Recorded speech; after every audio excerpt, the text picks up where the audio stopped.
ওর শরীরটাই বড়, ওর মেন জিনিসটাই তো ছোট। Sir OTP. Excuse me sir, আমাকে কোন দিক দিয়ে স্যার দেখতে লাগছে? সব দিক দিয়ে।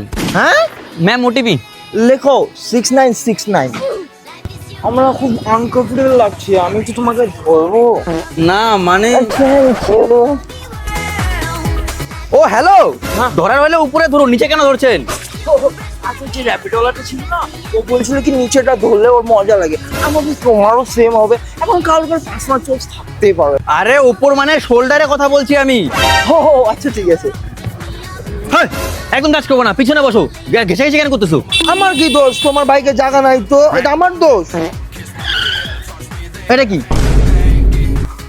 সরি সরি না, আর একটু ধরতে দে না, এরকম কেন করছিস?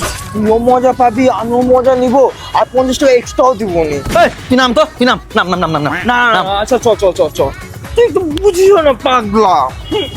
এত গরমের মধ্যে তুমি আমাকে নিয়ে আসলা, তোমার তো খালি মুখ আমি যাইতে দিব না। চলো আমার রুম ফাঁকা আছে, এক গ্লাস জুস বানাই দিই আর 100 টাকা টিপসও দিব। চল 1000 টাকা দিলে যাবো। চল পাগলা, সেই বডি মাসাজ দিবি। হ্যাঁ